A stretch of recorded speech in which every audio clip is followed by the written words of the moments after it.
Hi student, good morning. वही आज की क्लास में हम पढ़ते हैं मॉलेस का नियम, लॉ ऑफ मॉलेस।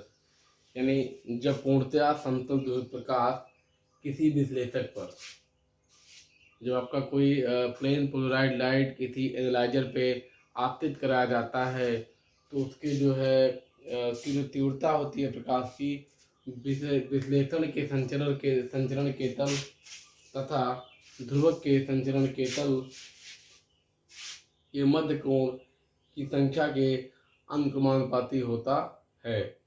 यानी कि कहने का मतलब है जब किसी प्लेन पोलराइड लाइट को किसी भी एनालाइजर यानी किसी भी विश्लेषक पर आपतित कराया जाता है तो निकलने वाली प्रकाश की तीव्रता विश्लेषक तथा ध्रुवक के बीच बनने वाले कोण की संख्या के वर्ग के अनुक्रमानुपाती होता है। फिगर आप बना लीजिए, देखिए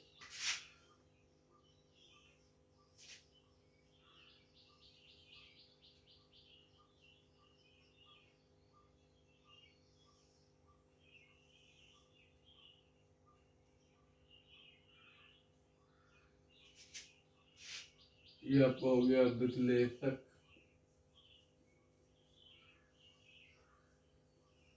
तल, हो गया ए, या एंगल हो गया थीटा,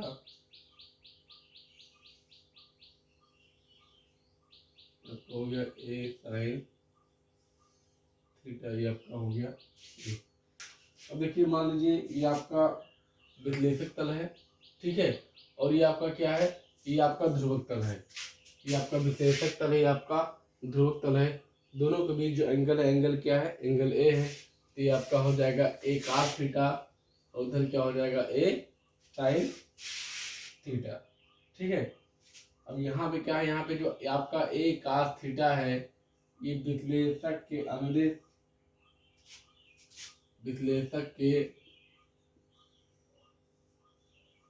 संचरण के अनुदिश है। विश्लेषक के संचरण के अनुदिश ये है आपका ए cos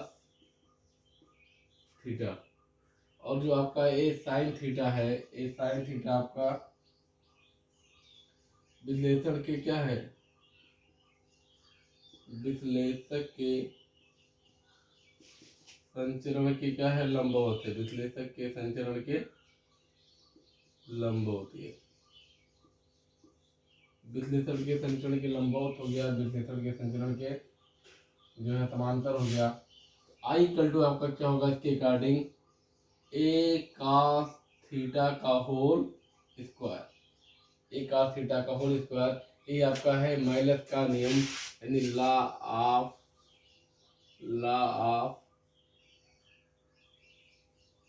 मॉलेस, यानी कि मॉलेस का नियम क्या आपका है, इसे कहते हैं law of Malus. I equal to a cos theta का होल स्क्वायर, ये आप कह सकते हैं I equal to a square cos square theta, क्योंकि हम जानते हैं I directly proportional to a square.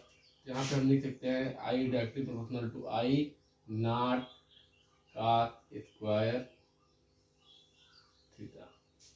I equal to I naught cos square theta हम यहाँ पे देख सकते हैं। विजिबिलिटी एकदम क्लियर है, आपको अच्छे से दिखाई दे रहा है, ठीक है। I equal to I naught cos square theta, ठीक। अब यहाँ पे क्या करेंगे आप, अब कंडीशन अप्लाई करेंगे। अगर थीटा की वैल्यू क्या हो, अगर थीटा की वैल्यू आपकी 0 डिग्री हो तो यहाँ पे आई इक्वल टू क्या हो जाएगा, नीचे दिखाई दे रहा है कि नहीं, देखें एक बार, बगल में देते हैं। थीटा की वैल्यू अगर क्या हो जाए, यहाँ पे 0 डिग्री हो जाए, आई इक्वल टू क्या हो जाएगा, आई इक्वल टू हो जाएगा आई नॉट और cos स्क्वायर क्या 0, तो आई इक्वल टू क्या हो जाएगा आई नॉट। आई किस पे डिपेंड करेगा, आई नॉट पे। थीटा की वैल्यू अगर 90 हो जाए तो आई इक्वल टू क्या हो जाएगा, आई नॉट cos स्क्वायर 90। अब जब आप जानते हैं cos 90 की वैल्यू 0 होती है, तो आपका जो इंटेंसिटी है, इंटेंसिटी क्या हो जाएगी, 0 हो जाएगी। नोट कर लीजिए।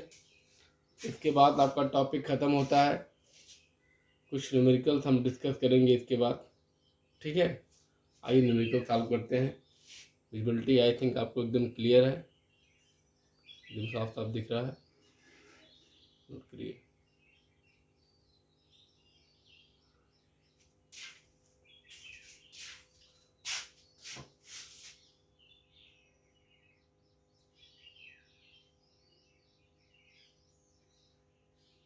एक कंडीशन है, अगर किसी ध्रुव पर, किसी पोलराइजर पर, किसी ये तो क्या था अभी तक ये था कि आपकी पोलराइज लाइट जो है आपतित होती थी। अगर आप मान लीजिए कि कोई आध्रुवित प्रकाश, कौन सी प्रकाश, आध्रुवित प्रकाश अगर आपतित होती है इस पे, पोलराइजर पर, आध्रुवित प्रकाश अगर जो है आपतित होती है इस पर, होती है इस पर, पोलराइजर पर, तब क्या होगा,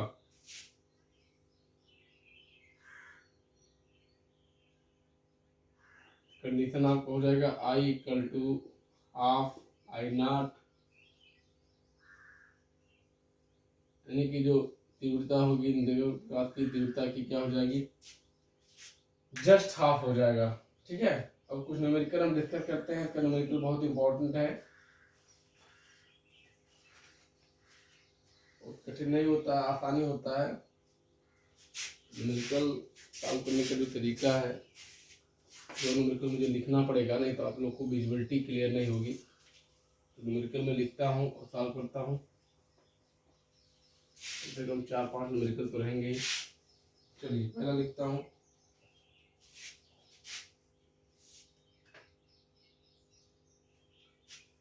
पहला न्यूमेरिकल है, यंग के प्रयोग में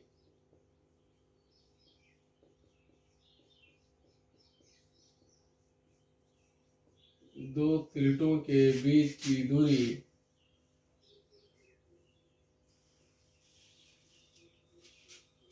0.3 mm है,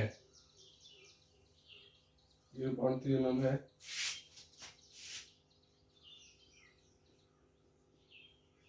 जब प्लेटों पर 8000 एंगस्ट्रॉम का प्रकाश डाला जाता है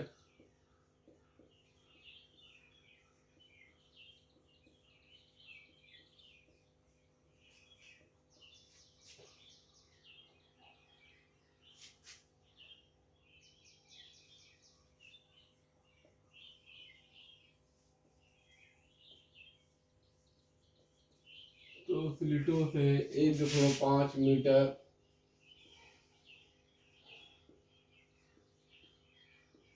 की दूरी पर स्थित पर्दे पर प्राप्त फ्रिंजों की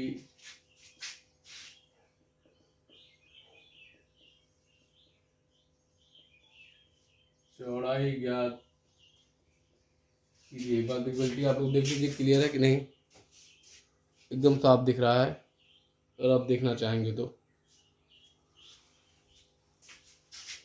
देखिए, आपको गिवन क्या है, आपको गिवन है डी की वैल्यू कितना गिवन है, 0.3 mm, या इसको आप लिख सकते हैं 3 × 10⁻⁴ मीटर, ठीक है। और क्या गिवन है, आपको गिवन है कैपिटल डी की वैल्यू कितने मीटर की दूरी पर है, 1.5 मीटर की दूरी पर है। कितने मीटर पे, 1.5 मीटर की दूरी पर स्थित है। हाँ, पर्दे पर प्राप्त फ्रिंजों की चौड़ाई आप याद कीजिए। आपको क्या निकालना है, डब्ल्यू की वैल्यू आपको निकालना है, जबकि आपको एंगस्ट्रॉम कितना दिया गया, lambda equal to 8000 angstrom, 8000 × 10⁻10 metre. तो आप सीधा फॉर्मूला रखेंगे, D lambda upon small D, D lambda upon small D फ्रिंजों की चौड़ाई का सूत्र होता है कैपिटल डी 1.5 मीटर। सारी दूरियों को आप क्या करेंगे, इसमें न्यूमेरिकल लगाते समय एक चीज़ ध्यान रखना होता है कि जितने भी डिस्टेंस आपको गिवन होते हैं या जितने भी आपको क्वांटिटी गिवन होते हैं, सबकी जो यूनिट्स होती है, सबका जो मात्रक होता है, सारे के सारे मात्रक को आप एक ही जो है टर्म में कन्वर्ट कर लेते हैं। ये आपकी बुद्धिमानी होनी चाहिए, तभी आपको न्यूमेरिकल अच्छे से लग पाएगा। अगर आपने कहीं मात्रक में गलती किया तो आपकी वैल्यू तो नहीं आनी है। बोर्ड एग्जाम में हम लोग देखते हैं लड़के न्यूमेरिकल लिखेंगे, न्यूमेरिकल साथ करेंगे, फार्मूला तो लिखेंगे, लेकिन कुछ लोग क्या करते हैं, इसका फार्मूला लिखने के बाद इसका जो है यूनिट गलत कर देंगे, मात्रक के उसका नहीं लिखेंगे, या मात्रक चेंज करना भूल जाएंगे, आंसर नहीं मैच करता है। तो अगर आपका 3 नंबर का न्यूमेरिकल है तो वहाँ पे 1.5 नंबर मिलेगा आपको। सॉरी इसका देखिए ध्यान आप लोग रखिए। लैम्डा को रख दीजिए आप 8000 गुणे 10 की घात माइनस 10 अपान स्मॉल डी की वैल्यू कितना है 3 × 10 की पावर माइनस 4, 1.5 दूना 3, एक ना गया यहाँ पे 4000 आ गया। अब 4000 गुणे 10 की घात कितना है माइनस 10 यहाँ है और प्लस 4 यहाँ हो जाएगा। ये जो चौड़ाई है, चौड़ाई का मान कितना हो गया 4000 गुणे 10 की घात माइनस 6, या W =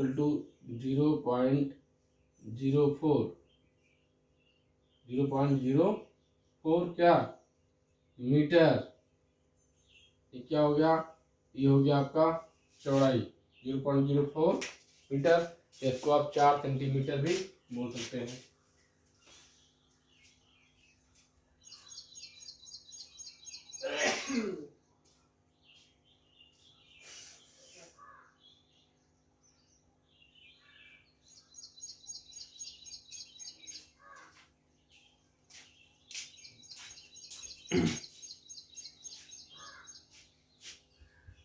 न्यूमेरिकल आप नोट कर लीजिए।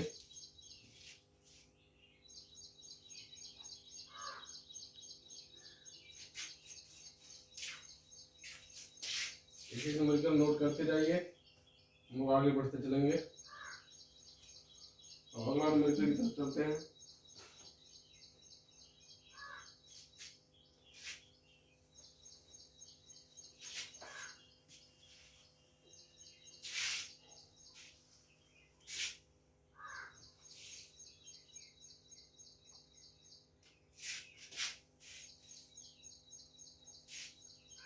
अगला लिखिएगा 2 प्रकार तरंगे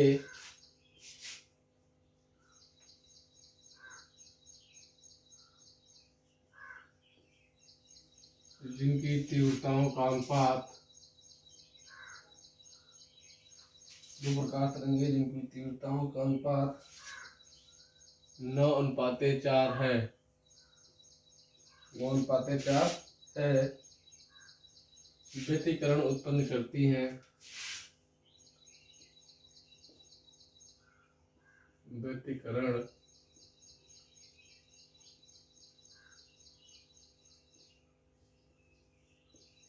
उत्पन्न करती हैं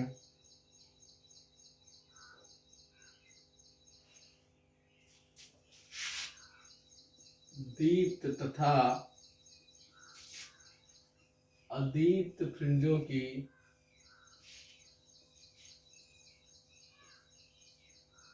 दीप्त तथा अदीप्त फ्रिंजों की तीव्रताओं का अनुपात ज्ञात कीजिए। तीव्रताओं का अनुपात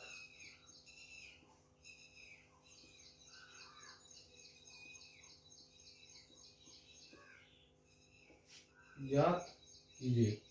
अब देखिए आपको I1 और I2 का जो रेशियो कितना दिया गया है आपको 9:4, क्योंकि 2 तीव्रताओं की बात किया है। एक को हम I1 मान लेंगे और दूसरे को हम क्या मान लेंगे I2 मान लेंगे।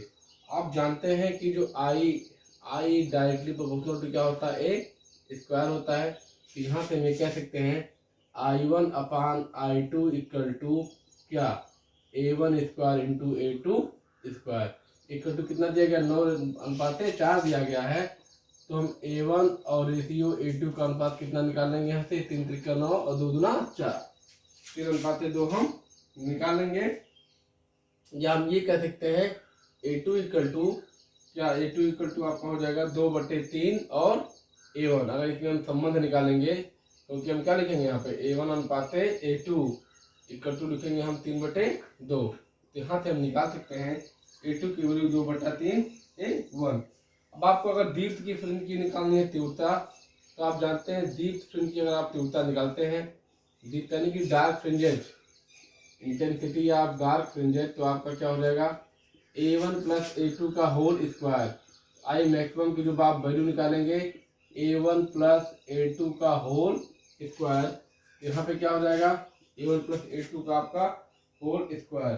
ठीक है, अब एक ही टर्म में आप इसको पूरी की पूरी वैल्यू को निकालेंगे। A1 लिखेंगे, ठीक, A2 की वैल्यू क्या है 2/3 A1 इसका होल स्क्वायर। तो इसको आप आगे बढ़ाएंगे तो आई मैथ की वैल्यू आगे क्या होती चली जाएगी, यहाँ पे A1 स्क्वायर प्लस 2 दूना 4/9 A1 स्क्वायर प्लस 2 AB यानी A1 और B यानी कि 2/3 A1। ठीक है, तो क्या हो जाएगा आपका A1 square plus 4/9 A1 square plus 2 दूना 4/3 A1 स्क्वायर। तो क्या कर लीजिए आप यहाँ पे आप एलसीएम ले लीजिए। एलसीएम कितना आ जाएगा 9 आ जाएगा, तो हो जाएगा 9 A1 square plus 4 A1 square plus कितना हो जाएगा 3 3 का 9 4 12 A1 स्क्वायर, 12 4 16 9 25 25/9 A1 स्क्वायर। कौन से केस में आ गया, क्या आ गया मैक्सिमम के केस में। अब मिनिमम आपको निकालना है, नीचे आपको दिखाएंगे देगा, एक बार इसको आप नोट कर लीजिए तब तक।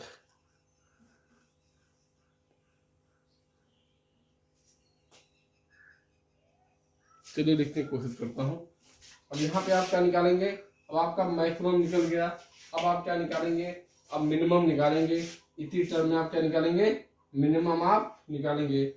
आई मिनिमम जब आप निकालेंगे तो आई मिनिमम क्या हो जाएगा A1 माइनस A2 का होल स्क्वायर। A1 की वैल्यू कितना आपको पता है, A1 की वैल्यू A1 ही रहेगा। A2 की वैल्यू आपको कितना पता है, A2 की वैल्यू हो जाएगा 2/3 A1 का होल स्क्वायर।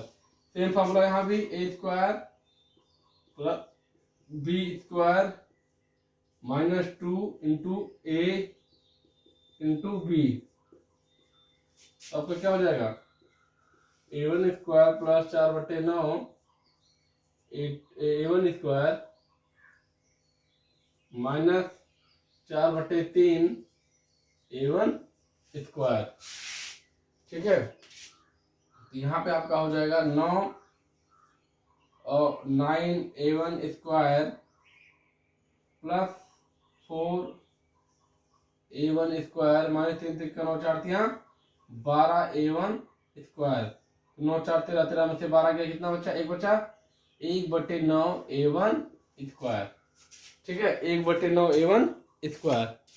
ये पूरा टर्म आपको दिखाई दे रहा होगा, इतना आप नोट कर लीजिए, एक बार समझ लीजिए।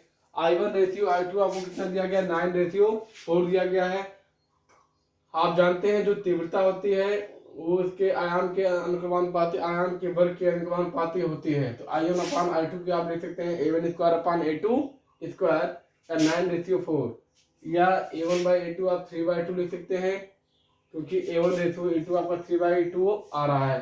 ठीक है, A2 की वैल्यू आप लिख सकते हैं A1 के पदों में 2/3 A1। ठीक है, तो जो दीप्त फ्रिंजों की तीव्रता निकालेंगे आप आई मैक्सिमम आप निकालेंगे A1 प्लस A2 का होल स्क्वायर, क्योंकि जो मैक्सिमम होता है मैक्सिमम जो आपका होता है इंटेंसिटी वो एम्पलीट्यूड के योग के वर्ग के अनुपाती होता है।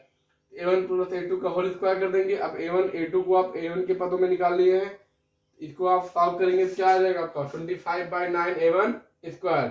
सेम एज आप निकालेंगे आई मिनिमम यानी न्यूनतम तीव्रता आप निकालेंगे तो A1 माइनस A2 का होल स्क्वायर हो जाएगा। A2 के पदों में आप A1 को लिखेंगे, A2 को आप A1 के पदों में लिखेंगे तो 2/3 A1 यहाँ भी आ जाएगा। A1 माइनस 2/3 A1 का होल स्क्वायर, इसको सॉल्व करेंगे आपका आएगा 1/9 A1 स्क्वायर। फार्मूला क्या लगेगा A माइनस B का whole square A square plus B square minus 2AB। वहाँ पे जहाँ पे A1 प्लस A2 का होल स्क्वायर है वहाँ पे A square plus B square plus 2AB, यानी ये जहाँ पे A प्लस B का फार्मूला लगेगा, जिससे जगह पे A माइनस B का फार्मूला लगेगा। ठीक है, तो इस तरह से आपका ये न्यूमेरिकल कंप्लीट हुआ, इसको आप नोट कर लीजिए। आधा भी कंप्लीट हुआ। अब क्या निकालना है, पूछा क्या, दीप्त तथा अदीप्त फ्रिंजों की तीव्रताओं का अनुपात, यानी I1 अनुपाते I2 हम कर देंगे। ठीक है, आगे बढ़ते हैं। I1 रेशियो I2 निकालने के लिए इसको मिटाना पड़ेगा, इसको मिटाते हैं।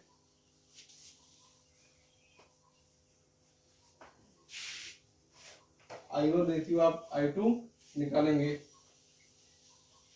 तो क्या है पहले का, या कह सकते हैं I maximum ratio I minimum. क्या है I मैक्सिमम, 25/9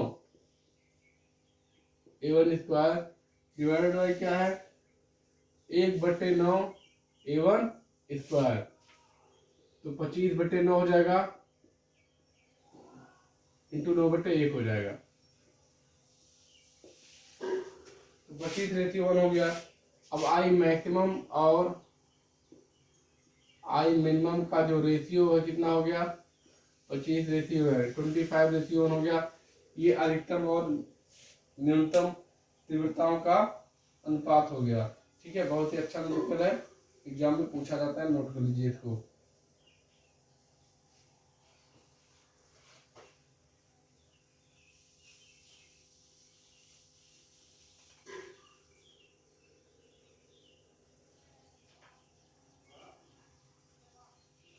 क्वेश्चन नोट करते हैं, और तो नोट कर लीजिए। भी क्वेश्चन बोर्ड में पूछा गया है, और जो मैं कराने जा रहा हूँ वो भी क्वेश्चन बोर्ड में पूछा गया है।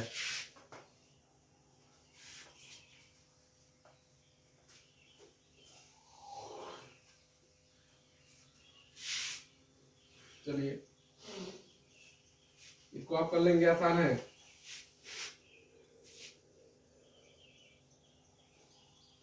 एक मिलीमीटर की दूरी पर स्थित,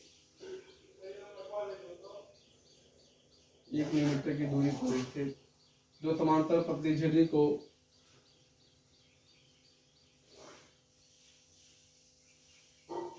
दो समांतर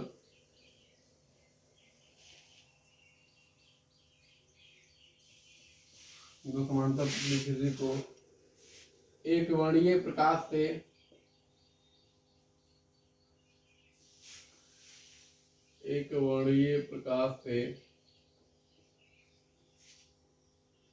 प्रकाशित किया जाता है।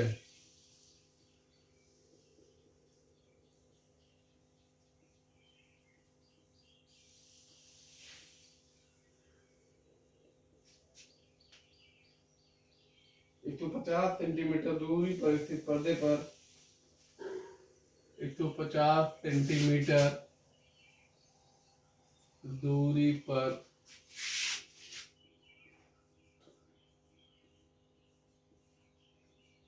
स्थित पर्दे पर फ्रिंज प्राप्त होती है। फ्रिंज प्राप्त होती है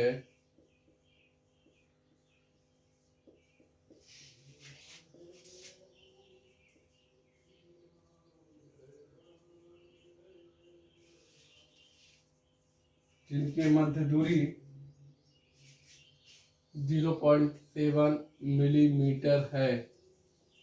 0.7 मिलीमीटर है। प्रकाश का तरंग दैर्घ्य ज्ञात कीजिए। बहुत आसान क्वेश्चन है, एक क्वेश्चन आप इस तरह का लगा चुके हैं।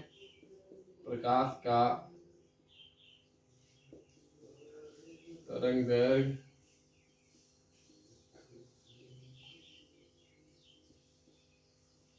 ज्ञात कीजिए। इसमें देखिए आपको क्या गिवन है, आपको W इक्वल टू कितना दिया गया है, आपको W इक्वल टू दिया गया है 0.7 mm, 0.7 mm। इनके मध्य दूरी फ्रिंज प्राप्त होती है, इनके मध्य दूरी यानी चौड़ाई आपको दिया गया है 7 × 10⁻⁴ मीटर। आपको कैपिटल डी की वैल्यू कितना दिया गया है, 150 सेंटीमीटर यानी 1.5 मीटर। ठीक है, स्मॉल डी की वैल्यू कितनी दी गई है, 1 मिलीमीटर की दूरी पर स्थित दो समांतर पतली झिल्ली को यानी 1 मिलीमीटर, यानी कि 1 × 10⁻³ मीटर। फार्मूला सिंपल है, W = क्या है, लैम्डा डी अपान कैप स्मॉल डी। आपको यहाँ किसकी वैल्यू निकालना है, आपको यहाँ पे लैम्डा यानी कि वेवलेंथ की वैल्यू आपको यहाँ पे निकालना है। तो लैम्डा = क्या हो जाएगा, D × W अपान कैपिटल डी। स्मॉल डी की वैल्यू कितना दिया गया है, 1 × 10⁻³ डी की वैल्यू कितना दिया गया, 1.5। और कैपिटल डी की वैल्यू कितना दिया गया है, कैपिटल डी की जो वैल्यू आपको गिवन है यहाँ पे, सॉरी यहाँ पे डब्ल्यू की वैल्यू रखना चाहिए। तो डब्ल्यू की वैल्यू दिया गया आपका 7 × 10⁻⁴। कैपिटल डब्ल्यू की वैल्यू कितना दिया गया, डी की वैल्यू दिया गया 1.5 मीटर। इसको आप आगे बढ़ाएंगे तो 7 ×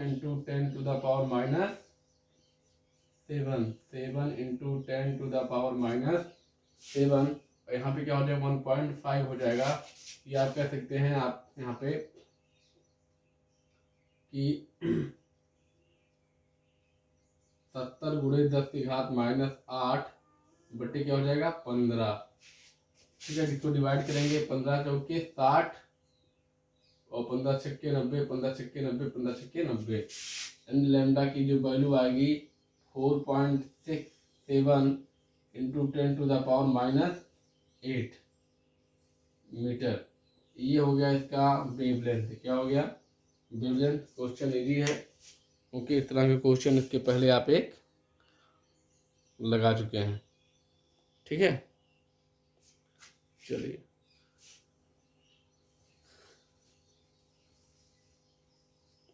क्वेश्चन को अच्छे से नोट कर लीजिए।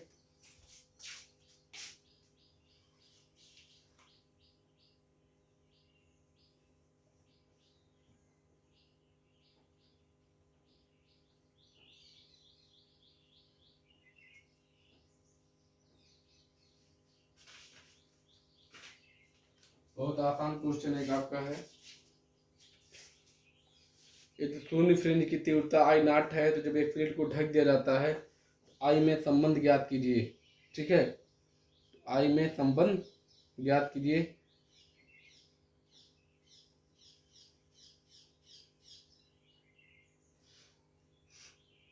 ये तो शून्य फ्रिंज की तीव्रता I0 है। शून्य फ्रिंज का मतलब यहाँ पे क्या है, अगर आप जो है क्या करते हैं, अगर आप जो स्लिट को बंद कर देते हैं तो स्लिट को बंद कर देंगे, अगर शून्य फ्रिंज आपको मिल रहा है तो यानी कि आपका फाई की वैल्यू क्या हो जाएगी, फाई की वैल्यू 0 हो जाएगी। आसान क्वेश्चन है, लिख लीजिए। है तो बहुत छोटा क्वेश्चन लेकिन कंफ्यूजन वाला क्वेश्चन है, बच्चे कंफ्यूज हो जाते हैं। देखिए यहाँ पे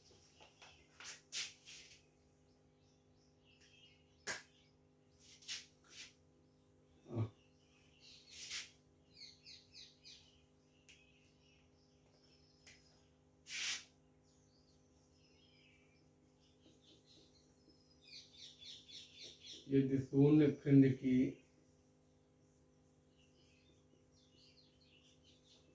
तीव्रता I0 है, जब एक स्लिट को ढक दिया जाता है, जब एक स्लिट को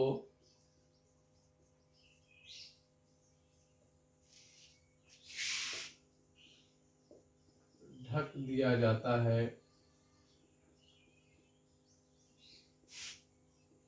तो तीव्रता I में संबंध स्थापित कीजिए। तो तीव्रता I में संबंध स्थापित कीजिए। अब देखिए यहाँ पे बात किसकी हो रही है, I और I0 की। किसकी, I की और I0 की। यहाँ पे परिणामी तीव्रता जो आपका I होगा, I1 + I2 यानी कि आपका I +2√I × I और क्या cos फाई।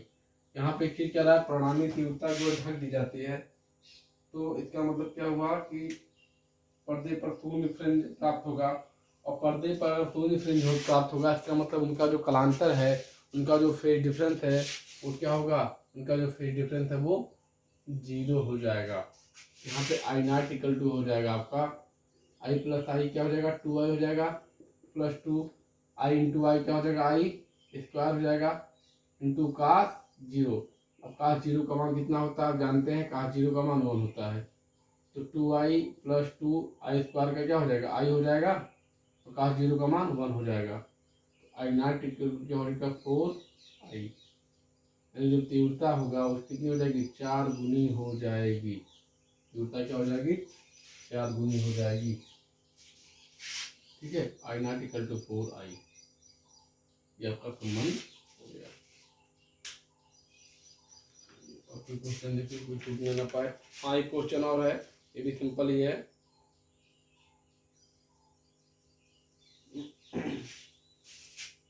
तो नोट कर लीजिए, इसमें कुछ है नहीं।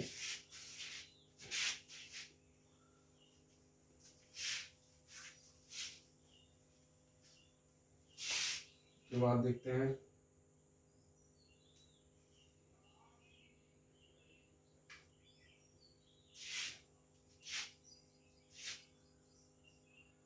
अगला क्वेश्चन है आई नॉट तीव्रता का ध्रुवित प्रकाश, आई नॉट तीव्रता का ध्रुवित प्रकाश एक पोलराइडर पर पड़ता है, एक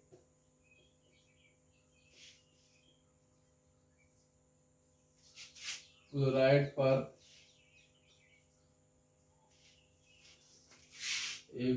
पर पड़ता है जिसका परिगमन अक्ष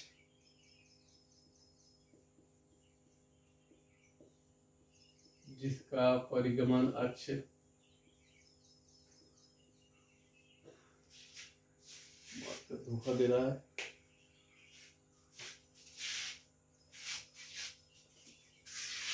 जिसका परिगमन अक्ष आपाती कंपनों से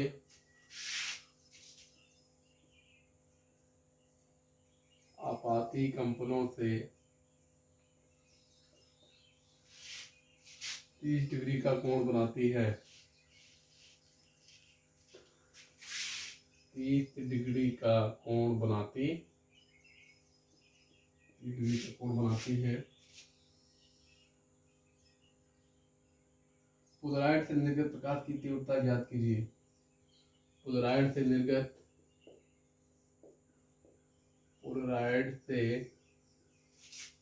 मतलब होता है निकलने वाली, पोलराइड से निकलने वाली प्रकाश की तीव्रता ज्ञात कीजिए। पोलराइड से निकलने वाली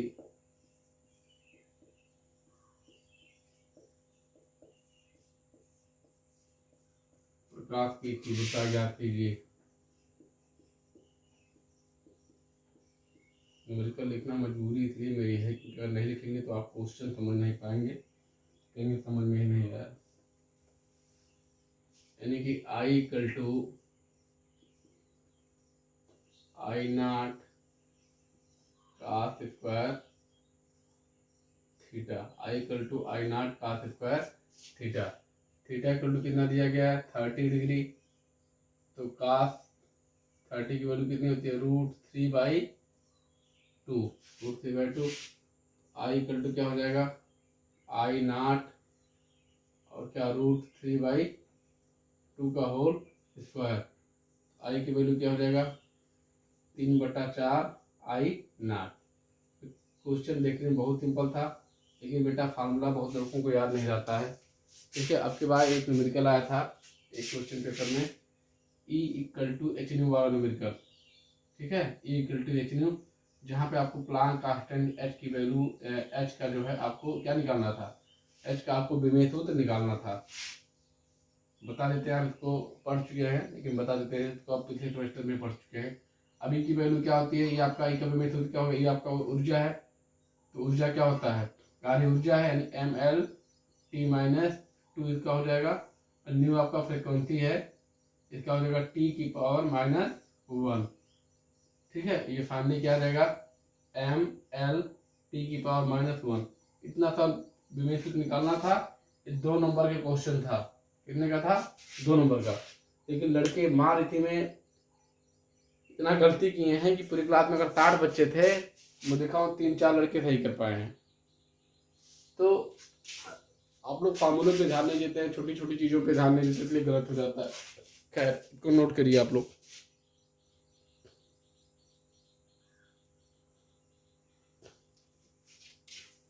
इसके बाद जो हम डिस्कस करेंगे, हमारा अगला ये टॉपिक खत्म हुआ, ये चैप्टर खत्म हो गया। तो अगला चैप्टर हमारा स्टार्ट हो रहा है इलेक्ट्रोस्टैटिक। क्या स्टार्ट हो रहा है अगला चैप्टर हमारा?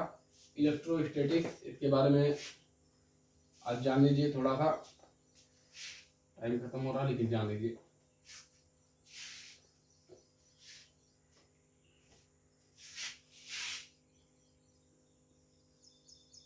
इलेक्ट्रोस्टैटिक्स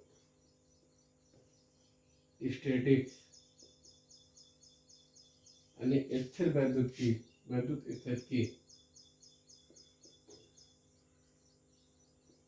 वैद्युत स्थिति हमारा नेक्स्ट चैप्टर है।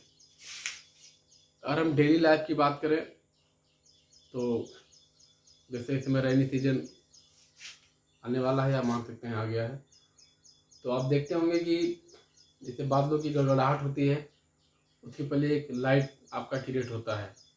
अब लाइट तो आपसे छूता शब्द नहीं है, इस समय आप तमाम सारे एग्जाम्पल्स, तमाम एप्लीकेशन आप देख रहे हैं। लेकिन आप कल्पना कीजिए ऐसे दौर की जब आपकी इलेक्ट्रिसिटी नहीं थी, तो आप क्या देखते हैं? आप देखते हैं कि बादलों में जब गड़गड़ाहट होती है तो उसके पहले आपकी लाइट जनरेट होती है। वो अलग बात है कि लाइट और आपकी जो साउंड क्रिएट होता है, गड़गड़ाहट होती है, दोनों एक ही साथ क्रिएट होता है। लेकिन चूँकि लाइट की स्पीड ज़्यादा है और इसकी स्पीड कम है, तो इस पर हम, ये दूसरा टॉपिक हमारा हो गया। हम आते हैं लाइट पे। तो लाइट वहाँ पे बादलों में क्रिएट होता है। जब बादल होते हैं तभी लाइट क्यों क्रिएट होता है? ऐसे आपको ब्राइटनेस दिखाई देता है। बादलों के बीच में क्या होता है? घर्षण होता है। बादलों के बीच में क्या होता है? फ्रिक्शन क्रिएट होता है। तो आप ये चीज़ देखे होंगे कि जब आपका कोई मैकेनिकल पार्ट होता है, दो चीज़ एक वजह घर्षण शुरू होता है, कभी कभी चिंगारी दे देता है। जब कभी आप छैनी हथौड़ी जब आप लिए रहते हैं, मारते हैं, तो वहाँ से चिंगारी निकल देता है। ठीक है, ये आप छोटा एग्जाम्पल मानिए। कभी कभी जब आप जो है सर्दी के दिनों में अपने जो आपके वुलन क्लॉथ आप पहने होते हैं, उसमें कभी आप नेल ऐसे रगड़ते हैं तो लाइट आपको वहाँ पे दिखाई देता है। कभी कभी जब आप सोए होते हैं या किसी आप अंधेरे कमरे में जाइए और वहाँ आप ऐसे ऐसे अपना जो है रब करिए नेल या उंगलियाँ किस पे, वुलन क्लॉथ पे, तब आपको वहाँ पर लाइट दिखाई देगी, क्योंकि आप वहाँ पे आपका अंधेरा होता है। बाकी ये तो नॉर्मल प्रॉपर्टी है, किसी चीज़ को आप दूसरी चीज़ पे रब करते हैं, वहाँ पर लाइट जनरेट होगा। ठीक है, तो ये तो आपका बेसिक फिनोमेना हो गया। ठीक है, इलेक्ट्रिसिटी में हम क्या करेंगे? चार्ज, इलेक्ट्रॉन्स और इनके म्यूचुअल इंटरेक्शन की बात करेंगे।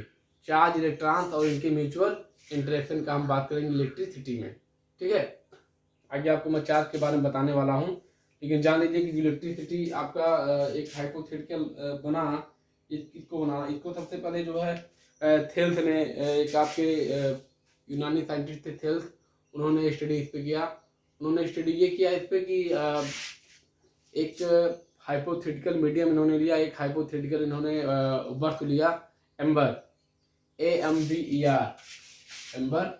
एम्बर को बाद में नाम क्या दिया गया? एम्बर को बाद में नाम दिया गया आपका इलेक्ट्रॉन्स, नाम बाद में इसको एम्बर को दिया गया। तो इन्होंने हाइपोथेटिकली देखा कि जब एम्बर को ये ऊल यानी कि उलन यानी कि ऊन जिसको आप कहते हैं, उस पर रगड़ा, तो उस पर रगड़ने के बाद में जब इन्होंने देखा तो एक जो है क्या, उसके अंदर एक जो है किसी चीज़ को अट्रैक्ट करने की प्रॉपर्टी आ गई। किसी चीज़ को अट्रैक्ट करने की प्रॉपर्टी आ गई, यानी कि बिट्स ऑफ पेपर, छोटे छोटे टुकड़ों को अट्रैक्ट करने की प्रॉपर्टी इसमें आ गई। तब जाके वहाँ से इलेक्ट्रिसिटी शब्द की शुरुआत हुई। ठीक है, तब जाके वहाँ से इलेक्ट्रिसिटी शब्द की शुरुआत हुई। जैसे किसी भी इंसुलेटर को या किसी भी डाइलेक्ट्रिक मटेरियल को अगर आपस में जब आप रब करते हैं, सेम टाइप के मटेरियल को, कुछ देर बाद उसमें क्या होता है, उसमें जो है अट्रैक्टिंग या रिपल्सिंग प्रॉपर्टी जनरेट हो जाती है। इस घटना को भी आप इलेक्ट्रिसिटी मान सकते हैं।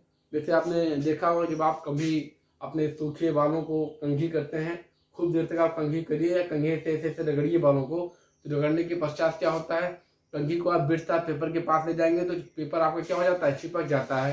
यानी कि जो हमारा कंघी है और हमारा जो बाल है, जो हम दोनों को रगड़ते हैं, इसके इलेक्ट्रॉन्स, हर पार्टिकल में इलेक्ट्रॉन्स होते हैं। तो इसके जो इलेक्ट्रॉन्स होते हैं आउटर मोस्ट सेल में वो कहाँ जाते हैं, बाहर आ जाते हैं, यानी इसमें इलेक्ट्रिसिटी की प्रॉपर्टी आ जाती है। इलेक्ट्रॉन अगर, और इलेक्ट्रिसिटी क्या है, इलेक्ट्रॉन के फ्लो होने को ही क्या कहते हैं, इलेक्ट्रिसिटी कहते हैं। जिस डायरेक्शन में आपका इलेक्ट्रॉन फ्लो होगा उसी के अपोजिट डायरेक्शन में आपकी इलेक्ट्रिसिटी प्रोड्यूस होना शुरू हो जाएगा। तो ठीक है, इन सब सारी चीज़ों पे हम डिस्कस करेंगे नेक्स्ट लेक्चर में। आज के लिए इतना ही। तो आप लोग स्टडी अपना अच्छे से करते रहिए। Okay class, thank you.